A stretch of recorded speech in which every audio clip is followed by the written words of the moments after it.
Welcome to Satsang, everyone. Thank you so much for such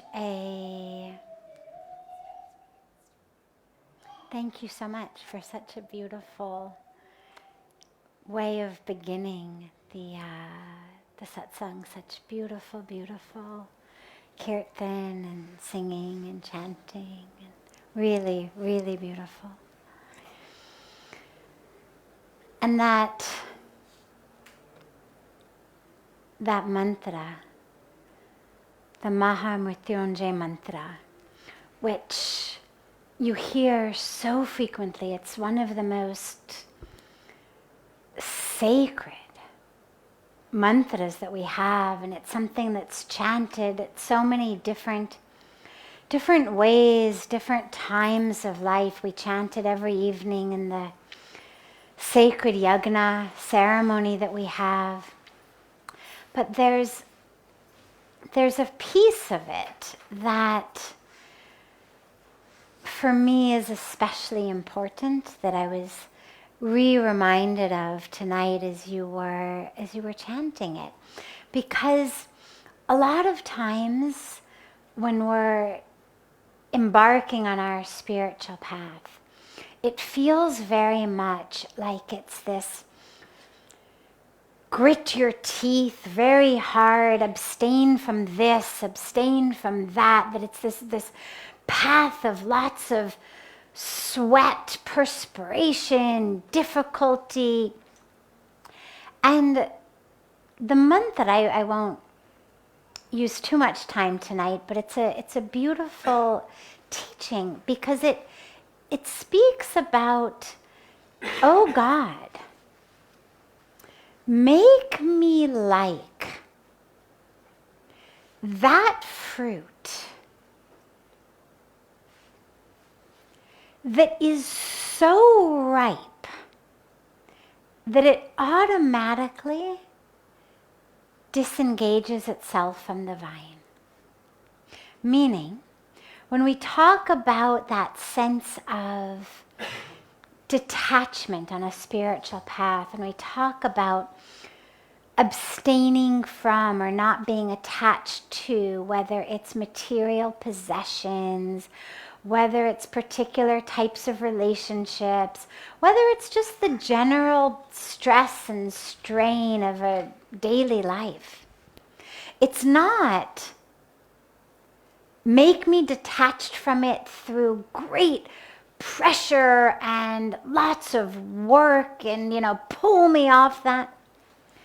Because as we know, that usually doesn't work. We know that repression and suppression and denial are just not things that a powerful spiritual path can ever be rooted in.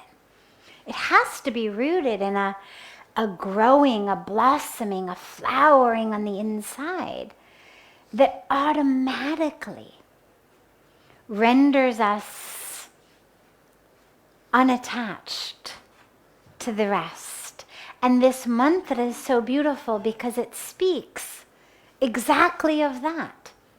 Most things that you have to pull off a vine, from flowers to fruit to zucchini to pumpkins, whatever it is that grows on a vine, most things when we pull them off, they have to be really, then you get the pumpkin off the vine, then you get your zucchini off the vine. But the fruit that is spoken of in this mantra is a fruit that actually, when it becomes fully ripe, automatically disengages itself from the vine. Automatically. No pulling necessary, no violence necessary, no sweat and strain necessary. Doesn't require someone to come in and just, it happens automatically. And it reminds us on our spiritual path, instead of working on separating yourself from the vine, work on making yourself ripe. Work on enabling yourself to be so ripe so ready on the inside that all of the rest, whether it's attachment to possessions, whether it's greed, whether it's sexual desire, whether it's anger, whether it's all of these things that we know we're not supposed to have on our spiritual path, that aren't supposed to be consuming us. But instead of doing battle with them, instead of trying to fight them off, work instead on getting yourself so ripe that automatically that vine, those chains, just automatically falls off. And it's such a beautiful reminder, because very frequently the mantra gets chanted when people are passing. They're going to pass into death. Or if somebody is sick and we actually want to chant a mantra to keep them healthy. It's used in that way as well. It's used in that way that keeps us anchored in the self, in the soul. So whether it's going to inhabit a healthy body or whether it's going to leave the body, either way, it anchors us in the soul, in the spirit, in that third eye, when it begins by saying, oh, the God of three eyes, right? Why are we focused on the third eye? Because it's that eye, that way of seeing truth. That's what the third eye is. This chakra here, this energy center here where we put our tilak, where you all got the nice red tilak that somebody's put on everybody in the group. Why do we do it there? We do it because it reminds us, oh yeah, I don't only have these two eyes that I see physical world from, but I actually have this eye through which I see the truth. These eyes show us objects. I can see a physical object. I can see a piece of paper. I can see a pillow. I can see my clothes. I can see all of you sitting here. But this eye is what enables us to see truth from falsehood. Means it's the eye that enables me to see the divine. So instead of just seeing an object, I'm actually able to see the truth of that being, which is divinity. So instead of seeing you as beautiful young woman or as handsome man, I'm going to see divinity. These two eyes just see beautiful woman, handsome man. But this eye sees, divinity. Divinity, divinity, divinity, divinity, divinity. So the mantra brings us into connection with that truth of the divinity of who we are, of the divinity of the world, through which we become so ripe, so full, that our attachment to things that are not true, not real, automatically falls off. So as you're embarking on a spiritual path, it's a beautiful mantra to keep chanting. If you can't memorize it all in the beginning, don't worry, you can get it in writing and chant along with it, or just listen to chants of it, because it reminds me, oh yeah, let me become ripe. Let me not think that the spiritual path is this path of pushing and pulling and fighting, but it's a path of self-ripening, such that automatically the chains that bind us, they fall off, and I'm free. So thank you for bringing us into that beautiful re-remembrance. We'll begin as always with a a question that comes in advance and then open it up to any questions here. I am 22 years old, and I've been trying to save my parents' marriage and family problems until I realized that that is not my role. So I've distanced myself from them after that, but now I feel that I need them. How do I come to terms with this, and how do I find a balance? So it's very important, of course, for children to know that their role never can be to keep their parents together. It's something that children always struggle with. Whenever parents get divorced, children always feel like, I should have done something. I could have done something. If somehow I were better, my parents wouldn't fight.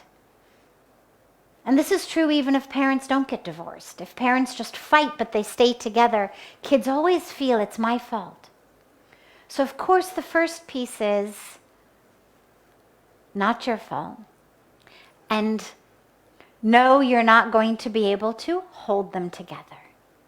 That being said, as we get older, as we're no longer young children, but this person says they're 22, sometimes as we grow, we actually do develop insight, awareness, understanding that absolutely can help our parents. Not that it becomes our responsibility to solve their problems and keep them together, but we may absolutely develop a relationship with our parents in which we can offer something, in which maybe we have a clarity that they don't have. And so feel free, in whatever way you can, to help them. Sometimes a child is the only one who can help, because a child is the only one who, and not a young child, but an older child, who can actually see both sides of it. Most people don't see the mess that goes on in our homes, right? I mean, people are fighting and then someone rings the doorbell and suddenly it's like, hello, hi, how are you? We don't let the neighbor who's just come by know that 30 seconds ago, people inside the house were on the verge of killing each other. Somebody calls on the phone. We were screaming at each other. Phone call comes and suddenly it's, hi, yeah, we're fine, how are you? So sometimes an adult child may actually have the insight that's needed to help parents. So even though it's not your responsibility, even though it's not your role, even though in many cases, no, you're not going to be able to solve it, if you are an adult, like you're 22, rather than 6 or 8 or 12, and you have insight, by all means, talk to your dad alone, talk to your mom alone, see if there's a way. But a lot of times there isn't. And that, the first and most important piece, of course, is to realize, as I said, not your fault. Nothing you could have done. Sometimes people just are not compatible, not meant to be together. Even if they're both wonderful people in their own ways. Sometimes people just are not meant to be together. But that doesn't mean that we as the child need to pull away from the relationship. So it's not a choice between save their marriage and don't have anything to do with them. You can absolutely maintain a relationship with them. They are your parents. But just have kind of a moratorium on, I don't want to talk about it. Once you've tried and you realize it's not going to work, you can absolutely, as an adult child, and you should, put your foot down and say, Mom, I don't want to hear any nonsense about Dad. Dad, I don't want to hear any nonsense about Mom. It'll actually be good for them. Because when we're fighting, we get so caught up that that's the only reality, that that's all we can talk about, it's all we can think about. And to actually have a child say, I don't want to hear it, create space for them to realize that there is a life other than just the fighting that they're having with their spouse. So by all means, keep the relationship, stay in touch with them, but don't allow yourself to get pulled into a drama that you're not able to help. And that's part of growing up, because whether it's your parents, whether it's your friends, as we grow up in life, we have to learn how to find a balance between solving other people's problems, getting wrapped up in other people's problems, but also maintaining healthy relationships of love with people. And so you've been given this opportunity at a young age to learn it with your parents, and it'll stand you in very good stead as you grow to have this same relationship with other people. I love you. I'm here for you. I can't solve this problem. And no, I don't want to hear you talk nonsense about my mother, my father, my other friend. Let's talk about something else. And that's the habits that we learn of how to have healthy relationships in life, how to have boundaries. Just because you're in a relationship with someone doesn't mean that you become their garbage disposal or their garbage bag, that whatever is going on inside them, you have to take it. You absolutely can say, this isn't healthy. And as I said, that will actually help them. Because to simply criticize someone and to be stuck in negativity isn't helpful for either of your parents either. So you can help them in that way, even if you can't help save the marriage. You can help them each stay peaceful and grounded in the midst of a very difficult situation.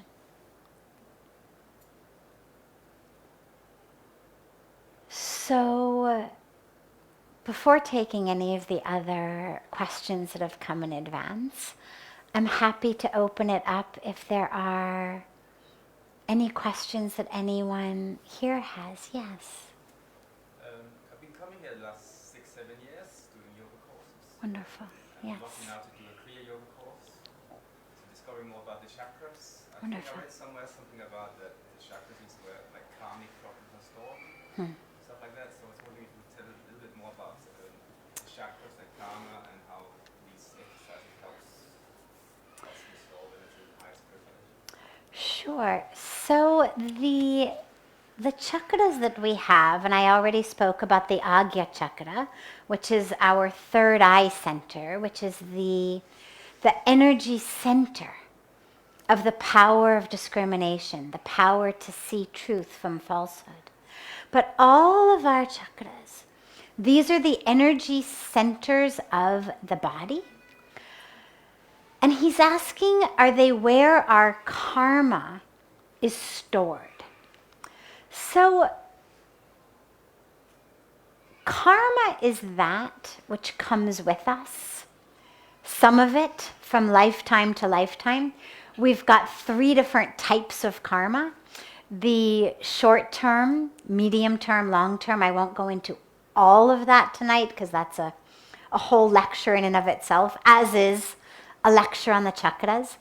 But what's important to realize is we are freed from blockages, whether they're energetic blockages that are being held in our energy centers, in our chakras, or blockages that are being held through our karma, through our spiritual practice. So, if my chakras are blocked, if my energy centers are blocked, and I practice meditation, and I practice prayer, and I practice seva, and I get myself awakened, open, because remember, the ultimate goal of a spiritual practice is openness, freedom, full freedom. Any way that we're being blocked is a hindrance on the path. And so if I'm being blocked by ego, if I'm being blocked by anger, if I'm being blocked by greed, if I'm being blocked by lust, if I'm being blocked by repressed emotions, that's going to keep me stuck. It's going to keep me from living as the truth of who I am. And this is where, as we work with the chakras, and we allow the release to happen, as we allow the opening to happen, it frees us to be, fully in the truth of who we are. Regardless of where I'm stuck along the way, it's holding me back. Whether it's holding me back from myself, it's holding me back from awakening, it's holding me back from knowledge, it's holding me back from experience, it's holding me back in all these ways. That constriction is what we work on as we open our energy body. So as we open the chakras, and as we awaken and awaken and awaken and awaken and get freer and freer and freer, we become more able then to take the steps to see with clarity how we are supposed to move in our lives. I always say we don't know what to do because we don't know who we are. And a lot of the reasons we don't know who we are is because our energy is stuck. As we work with the chakras in different ways, as they open, as they become free, we start to actually have access to wisdom, access to experience, access to energy, access to power that we never had before. As that happens, we are able to become free from a lot of the ways that karma binds us as well. Now, is it all stored in our chakras? No. So for example, let's say I'm thirsty and I drink a glass of water. Well, immediately, the karma's action. The word karma literally means action. So my action is to drink the glass of water. Now the result of that action, the fruit of that karma, is immediate. My thirst is quenched. Didn't need to get stored in a chakra anywhere, didn't need to get held on to a next life. Immediately. But some actions, some karmas, have what we call longer term results. Puja Swamiji speaks about it as a long-term CD or long-term FDR. Right? There's some FDRs, or in America we call them CDs. You put money in the bank. Some you get in 3 months. Matures in 3 months. Some it's going to mature in 3 years. Some it'll mature in 10 years. So some of our karmas, some of our actions give immediate results. Drank water, thirst quenched. Or in a not so nice example, walking down the street, meet someone, hit him in the face, he hits me right back. Okay? I did a karma, I got the result. Or hit him in the face, get arrested. Right? Whatever it may be. I did something, immediate result. But then there are actions that actually take much longer to bear fruit. And these are our medium and our long-term karmas. And some of them may bear fruit only in a next life. This is where we have to keep taking birth until that karmic bank account gets cleared. good actions, positive actions, actions of truth, actions of openness, actions of oneness, actions of love are going to bear results of openness, of love, of truth. We speak about good and bad, but it's not, the universe doesn't have any preference, right? So we would say health is good, sickness is bad, wealth is good, poverty is bad. So people who get wealth, who have good health, who have good success, say, oh, this must be, good karma. But it's not that. The universe is giving you results of your actions, neither good nor bad, but simply results. You plant an apple seed, you get an apple tree. You like apples, it seems like a good result. You don't like apples, it seems like a bad result. But the universe isn't saying you were good, you were bad. It's just giving you a result. But it's also giving us exactly what we need to take our next step closer to God, our next step of awakening. And so whatever comes to us in karma is not a punishment, it's not a reward. It's exactly what is most conducive for us to take our next step. So as our chakras get opened, several things happen. First of all, we stop acting in ignorance. We stop acting as the doer. In the Bhagavad Gita, Lord Krishna makes it very clear that the only way to get free of this cycle of karma, because if doing positive things is going to give certain results, if doing negative things is going to give different results, if they don't cancel each other out, how do you get out of this? Right? So this is what Arjuna says, well, God, if I'm going to do this and get a good result, and I do that, I'm going to have a bad result. How do I get out of this? I'm going to have to keep coming back. And this is where Lord Krishna explains so beautifully that the only way out of that cycle is to realize you're not the doer. You can't stop acting. And if every action is going to give me a karmic fruit, and I can't stop acting, it means I'm just going to keep acquiring fruits. I'm going to have to just keep coming back to eat them. Some will be sweet, some will be bitter. But what's the solution? And this is where Lord Krishna says, just surrender to me. Realize you're not the doer.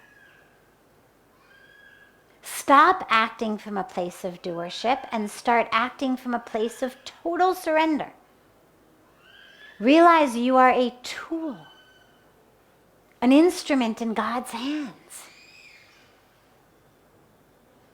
Act like that. Do your duty, fulfill your dharma, which is to be that instrument. But that is something that only when our chakras get open are we able to do, because otherwise I'm in the grips of fear, I'm in the grips of lust, I'm in the grips of repression, I'm in the grips of all of these stagnant emotions, tendencies, habits, repression, anger, all of this. I've got all of this repressed, stagnant energy. And so I act based on that rather than act from a place of freedom. And so the opening of the chakras frees us. It's tragically ironic. A lot of times people will say, well, I don't want to surrender. Like, I want to be in charge. This surrender thing doesn't sound good, doesn't feel good. I don't want to surrender. I want my autonomy. And what's tragically ironic about it is until we surrender to the divine, we're actually slaves. We're slaves to our ignorance. We're slaves to our emotions. We're slaves to our habits. We're slaves to our subconscious programming. We're slaves to our fears. We're slaves to our desires. We're slaves to all of the identities that we've constructed. And it's actually only in surrendering to the divine that we're able to become free of that. Because as we surrender to the divine flow and it flows through us, it actually washes away. And that's the other way through. So one way in is I'm going to do meditation and yoga that's going to work on opening my chakras. I'll then become free and open. And I then can be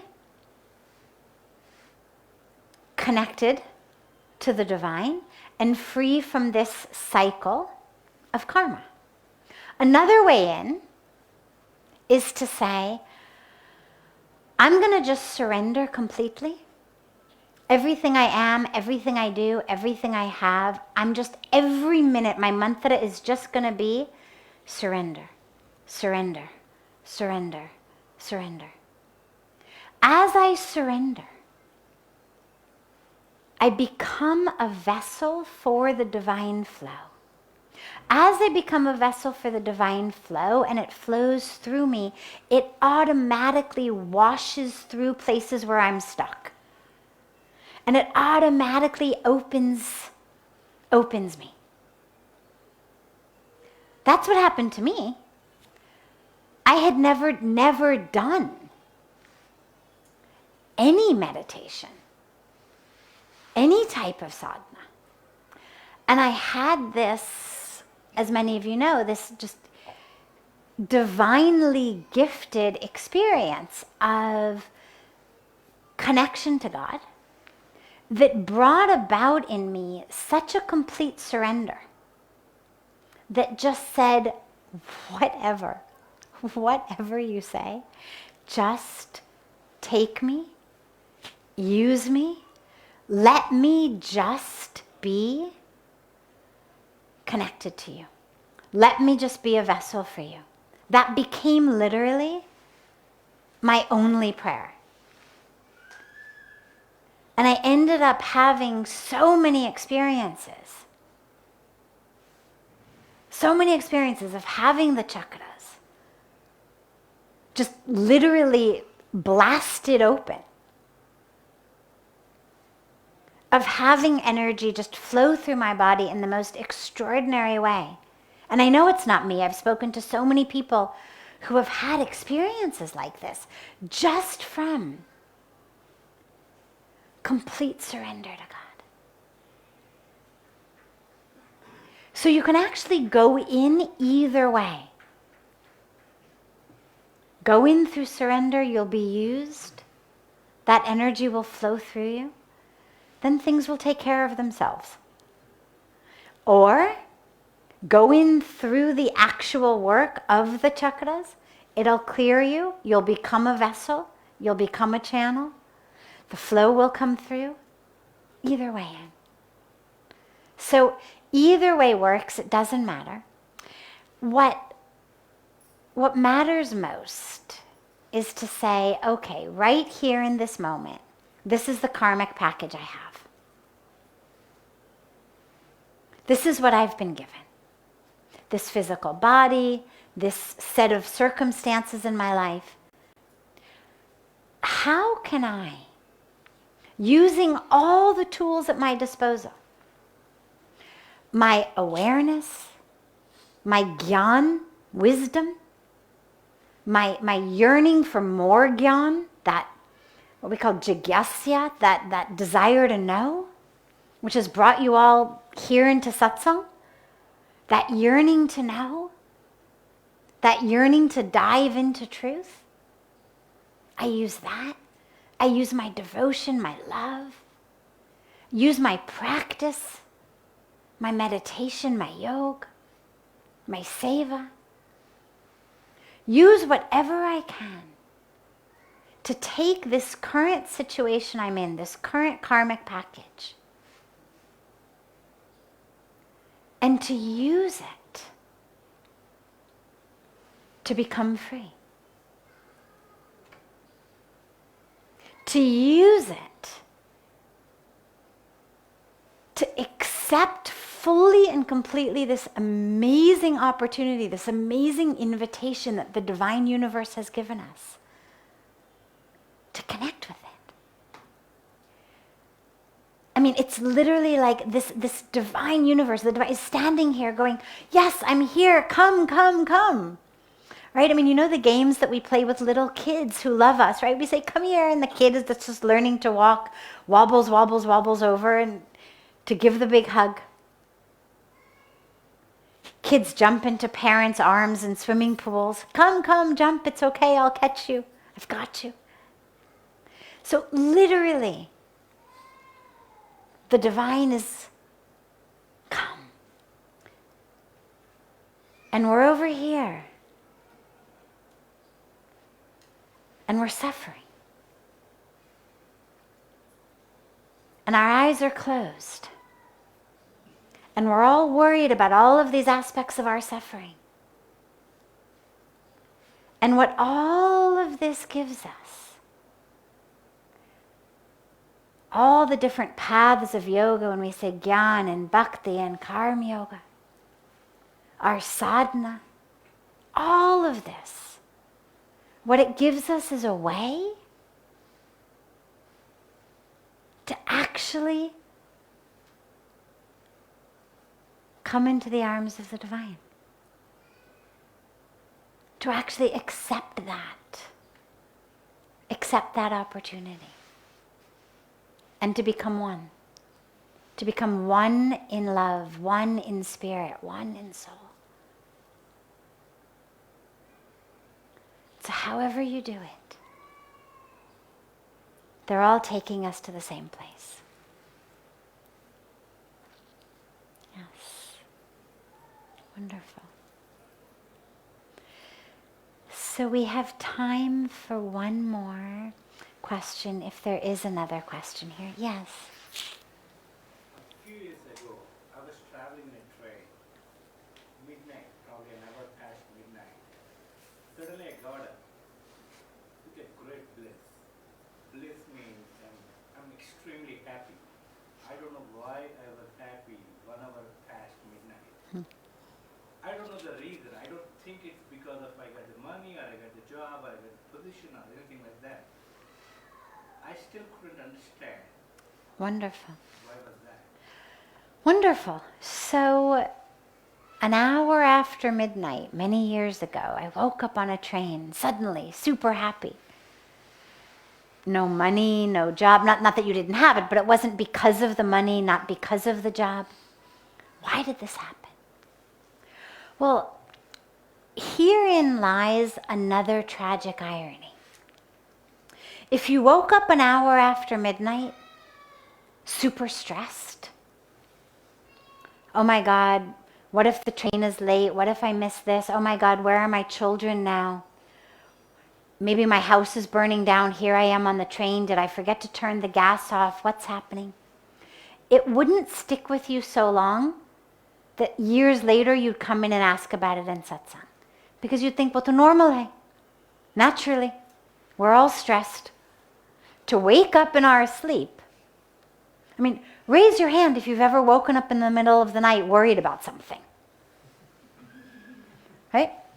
100% of us. So that's normal. To wake up in the middle of the night worried is normal. To wake up in the middle of the night full of bliss is something that puzzles me for years. This is the question. This is the tragic irony, is not, why did I wake up full of bliss? That's your nature. That's the truth of who you are. For whatever reason, in that moment, you were graced with an experience of who you are.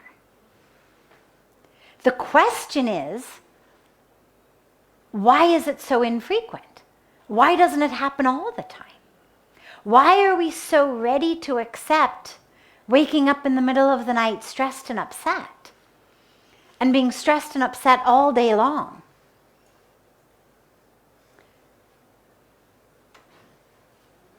where that's not our natural way. When I went to visit my grandmother, it's one of my favorite stories. After I had been in India, God, not even a year. Was back in LA, went to visit my grandma, and we spent a few hours together. It was a beautiful time. And I left her, and I was back on the highway back to my parents' house, and my uncle called. And he was laughing. And I said, "Key, what happened?" And he had just gotten off the phone with my grandmother, his mother. And the whole family, of course, was worried about me because I had just basically announced I was moving to India. And so he had spoken to my grandmother after my visit with her and had said, "Key, how is she?" They hadn't seen me since I had moved to India. And my grandmother had said to my uncle, "Well, she looks okay, but something is wrong." And naturally my uncle was very worried, and he said, "Well, what do you mean? What's wrong?" And my grandmother was silent for a little while, and then she said, "I don't know." He said, she looked okay, but, and my uncle was like, "But what?" And my grandmother said, "But she's just happy all the time." And she was serious. Like, this is a problem. If I had sat there and I had said, "Oh, Grandma, I'm really stressed, my God," that would have been normal. She would have told my uncle, yeah, she's perfect. So tragically, we live in a world where to have a beautiful glimpse of the truth of who we are, which is bliss, is something that puzzles us. Ye kaise hua, kya hua? But to live in a constant stress is not something that we wonder about. That's what we need to start wondering about. Let that moment on that train be your anchor. Let every other question of your life now be focused on how to get back there. Let that now be your question. If then, why not now? What was I tapping into then that I've lost access to now? What was it that happened? Maybe it was just grace. Maybe it was just God wanted you to see what is possible. But now your duty is to get back to that. Because that is who you are. That's who we all are. Is bliss. When we say Sat Chit Anand, what is Anand? Bliss. Not bliss sometimes, not bliss in some random hour after midnight on a train somewhere in India. But bliss of the being of who I am. A state of bliss that doesn't depend upon the stock market, my relationships, the traffic on the freeway, the amount of salt or chilies in my food, or how tasty it is, or how much I'm enjoying this particular conversation with the person I'm having. A bliss that doesn't depend on any of that. A bliss that just is the bliss of being. Every question should be a question of, why am I not there? That's the question. And you've been blessed to at least have had that experience to know that's what's possible. Now let the question that guides your life be, how do I get back there? Wonderful.